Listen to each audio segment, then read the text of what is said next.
नमस्कार, मैं हूं आपके साथ हिमानी नैथानी। वक्त हुआ है सुपरफास्ट न्यूज का, लेकिन इस बीच आपको बता दें कि एक अहम खबर आ रही है। बड़ी खबर यह है, दिल्ली बेंगलुरु एयरपोर्ट पर कल रात से ही खलबली मची हुई है।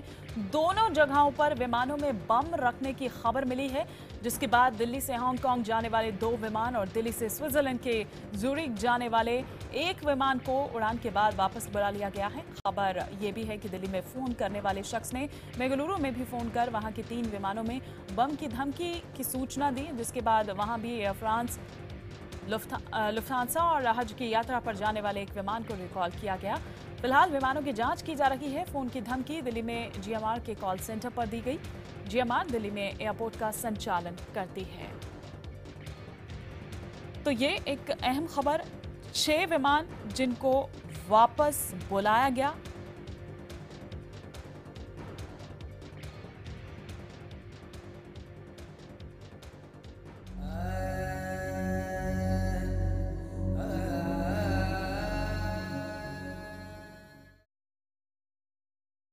और अब बात करेंगे जाने माने संगीतकार आदेश श्रीवास्तव की, जो कि अब हमारे बीच नहीं रहे। 5 साल से कैंसर से जूझ रहे आदेश श्रीवास्तव आखिरकार जिंदगी की जंग हार गए। बीती रात उनका करीब 12:30 बजे मुंबई के कोकिलाबेन धीरू भाई अंबानी अस्पताल में निधन हो गया। 50 साल के वो थे और कल ही उनका जन्मदिन था। कल ही बतौर संगीतकार उनकी आखिरी फिल्म वेलकम बैक भी रिलीज हुई। आदेश श्रीवास्तव पिछले 45 दिनों से अस्पताल में ही थे। उनका इलाज कर रहे डॉक्टर्स ने हाल ही में कीमोथेरेपी भी बंद कर दी थी, क्योंकि उनका शरीर इसको लेकर रिएक्ट नहीं कर रहा था। पहली बार आदेश को कैंसर का पता 2010 में लगा था। 1.5 महीने पहले ही वो अमेरिका से इलाज कराकर लौटे थे। फिर अचानक से उनकी तबीयत बिगड़ती चली गई। आदेश अपने पीछे पत्नी और 2 बेटों को छोड़ गए हैं। उनकी पत्नी विजेता पंडित बॉलीवुड की मशहूर अभिनेत्री रह चुकी हैं। विजेता पंडित के भाई जतिन ललित भी संगीतकार हैं। उनके निधन से बॉलीवुड में शोक की लहर दौड़ गई है। अभिनेता अमिताभ बच्चन, शाहरुख खान सहित फिल्म जगत से जुड़े तमाम सितारे हैं जो कि आदेश की सेहत पर नजर बनाए हुए थे और उनकी सलामती की दुआ मांग रहे थे। आदेश ने बॉलीवुड की कई हिट फिल्मों में संगीत दिया था। चलते चलते, बाबुल, बागबान, कभी खुशी कभी गम, अपहरण, राजनीति समेत 100 से ज्यादा फिल्में ऐसी हैं जिसमें उन्होंने संगीत दिया। साल 2005 और 2009 में Aadesh Srivastava musical talent hunt show Saregamapa में जज भी बने थे। और कम उम्र में ही अचानक आदेश श्रीवास्तव की मौत ने जाहिर सी बात है कि बॉलीवुड को गमगीन कर दिया है। देर रात आदेश श्रीवास्तव की मौत की खबर सुनते ही बॉलीवुड की हस्तियों ने ट्विटर पर अपनी संवेदनाएं व्यक्त करना शुरू कर दिया। कुछ ट्वीट्स जो इस वक्त हम आपको यहाँ दिखा रहे हैं, अलग अलग ट्वीट्स। जैसे ही जानकारी इस बाबत लगी, नहीं रहे आदेश श्रीवास्तव। आदेश श्रीवास्तव के अचानक चले जाने से गहरा सदमा लगा है। उनके परिवार के लिए संवेदनाएं व्यक्त करता हूं, ईश्वर उन्हें शक्ति दे। संगीतकार विशाल डडलानी का ये ट्वीट। और वहीं दूसरी तरफ अभिनेता रितेश देशमुख की बात करें तो उन्होंने लिखा कि बहुत ही दुखद खबर यह है, आदेश श्रीवास्तव, तुम्हारा संगीत और मुस्कान हमेशा याद आएंगे। वहीं परेश रावल, बहुत अच्छे इंसान थे आदेश, बागबान में उनका संगीत बहुत अच्छा था।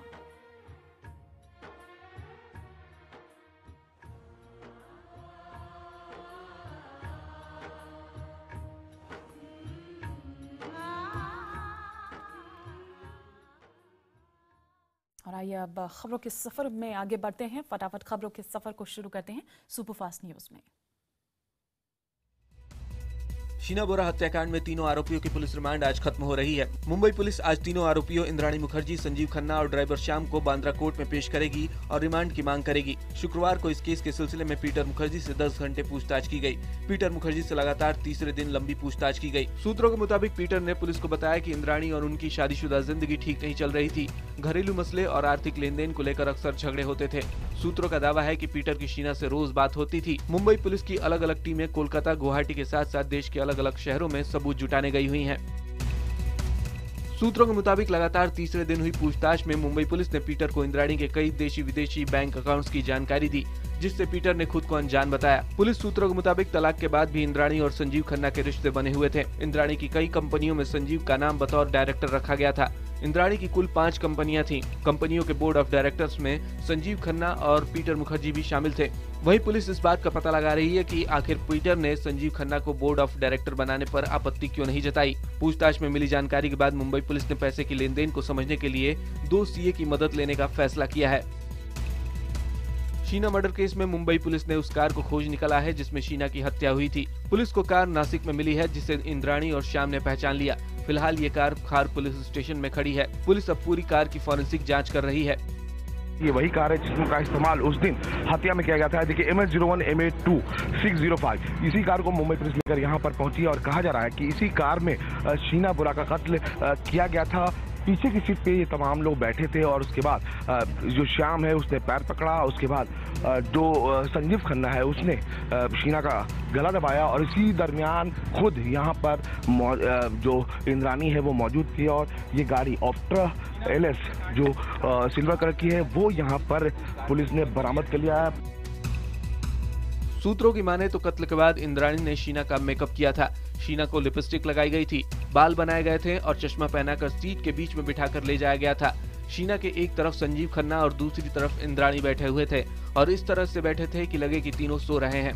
रायगढ़ के जंगलों से मिली हड्डियों का मुंबई पुलिस ने नायर अस्पताल में सुपर इम्पोजिशन कराया था जो मैच हो गया है। उधर पुलिस सूत्रों के मुताबिक इंद्राणी मुखर्जी ने कबूल किया है कि वो मिखाइल को 40,000 रुपए देती थी ताकि वो खामोश रहे। शीना हत्याकांड की जांच कर रही खार पुलिस के ऑपरेशन इमोशनल ब्लैकमेल ने जहां इंद्राणी को सच बोलने पर मजबूर कर दिया।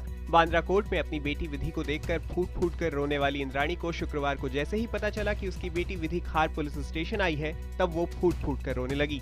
इंद्राणी ने पुलिस से गुजारिश की कि वो अपनी बेटी को देखना चाहती है। घंटों तक पुलिस से मिन्नतें करने के बाद इंद्राणी टूट गई और कहा कि वो सब सच सच बताने को तैयार है, बस एक बार उसे उसकी बेटी से मिलाया जाए। इंद्राणी और विधि की मुलाकात कराई गई और कई नए खुलासे सामने आए। विधि के लैपटॉप से पुलिस को कई अहम जानकारियां मिली। सूत्रों के मुताबिक विधि को इस बात का पता चल चुका था कि शीना इंद्राणी की बहन नहीं बेटी थी। इस सिलसिले में इंद्राणी और विधि की कई बार इंटरनेट पर चैटिंग हुई। विधि को यह भी पता चल गया था कि शीना उसकी मां इंद्राणी को ब्लैकमेल कर रही है और उसके पिता पीटर मुखर्जी के करीब जाने की कोशिश कर रही है। हालांकि इस दौरान विधि लंदन में थी।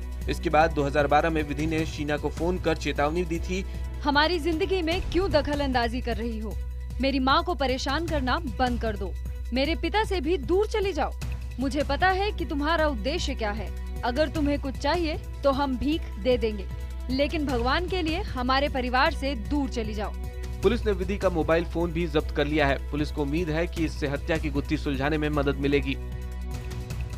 प्रधानमंत्री नरेंद्र मोदी आज बोधगया जा रहे हैं। यहाँ वो 3 दिवसीय इंटरनेशनल बुद्धिस्ट कॉन्क्लेव के अंतिम दिन विशेष मेडिटेशन में शामिल होंगे।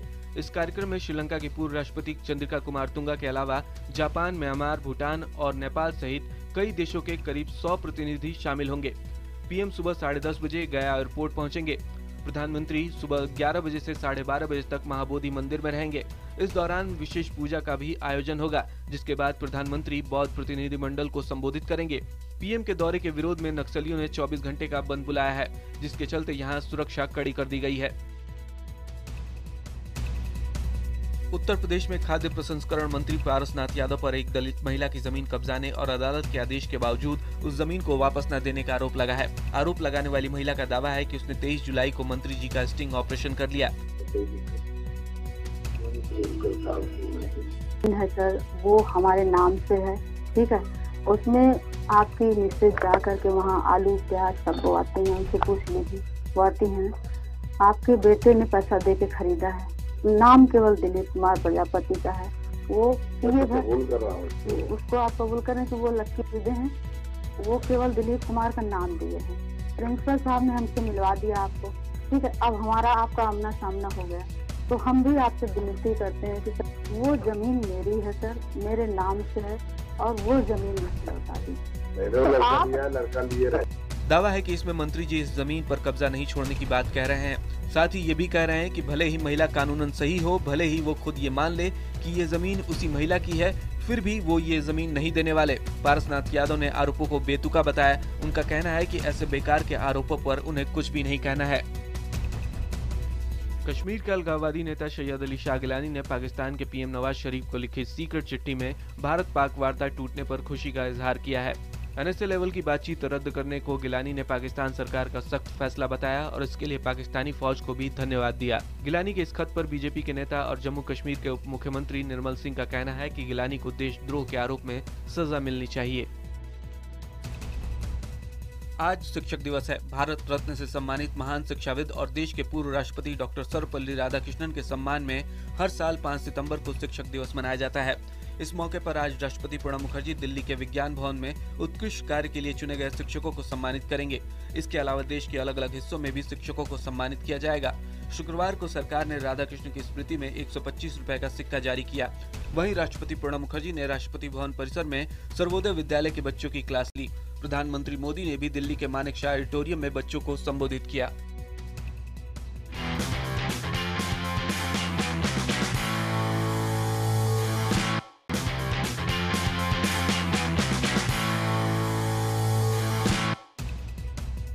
कॉल ड्रॉप की बढ़ती समस्या को देखते हुए भारतीय दूरसंचार नियामक प्राधिकरण यानी ट्राई ने इसके लिए कड़े प्रावधान का प्रस्ताव किया है। ट्राई ने कहा है कि कॉल ड्रॉप और सेवाओं की खराब गुणवत्ता के लिए ऑपरेटरों को उपभोक्ताओं को मुआवजा देना चाहिए। ट्राई ने इस बारे में परिचर्चा पत्र जारी कर लोगों से राय मांगी है। परिचर्चा पत्र में कहा गया है कि ऐसा लगता है कि कॉल ड्रॉप के खिलाफ उपभोक्ताओं को राहत के उपाय तभी प्रभावी होंगे जबकि ये उपभोक्ताओं तक पहुँचे।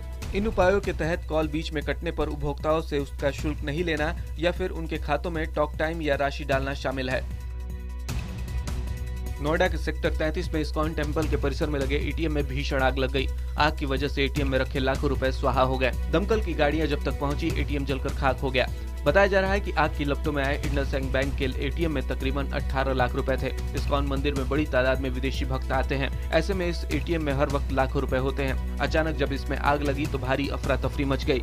लोगों ने तुरंत दमकल विभाग को फोन किया, लेकिन दमकल की गाड़ी पहुंचने में काफी वक्त लग गया। श्री कृष्ण जन्माष्टमी के मौके पर कान्हा की नगरी मथुरा सज धज कर तैयार है। मथुरा में बड़ी संख्या में श्रद्धालु कान्हा का जन्मोत्सव मनाने के लिए पहुंचे हैं।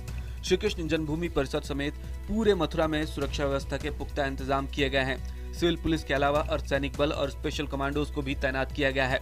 वृंदावन में भी सुरक्षा के खास इंतजाम किए गए हैं। पिछले साल जन्मभूमि में 30 लाख से ज्यादा श्रद्धालु जन्माष्टमी के दिन श्री कृष्ण के दर्शन करने आए थे।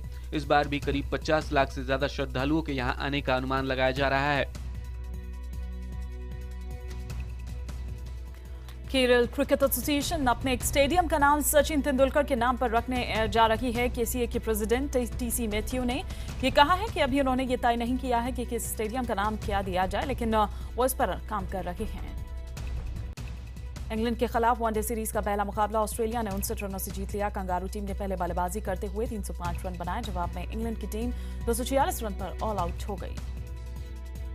कैलिफोर्निया के सेक्रामेंटो में एक कॉलेज कैंपस में हुई गोलीबारी में एक व्यक्ति मारा गया और एक अन्य गंभीर रूप से घायल हो गया। सेक्रामेंटो के पुलिस प्रमुख सैम सोमर्स ने बताया कि परिसर मुक्त करा लिया गया है। संदिग्ध व्यक्ति फरार बताया जा रहा है।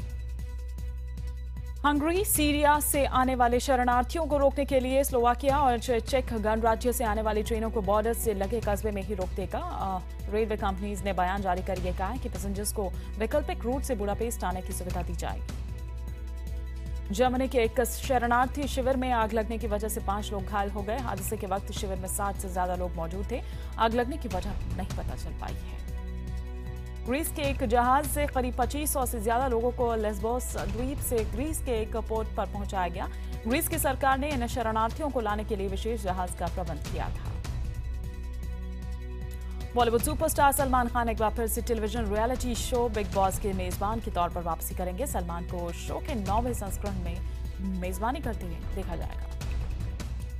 कॉमेडी नाइट्स विद कपिल में क्रिकेटर सुरेश रैना और रेसलर सुशील कुमार पहुंचे और जमकर मस्ती की।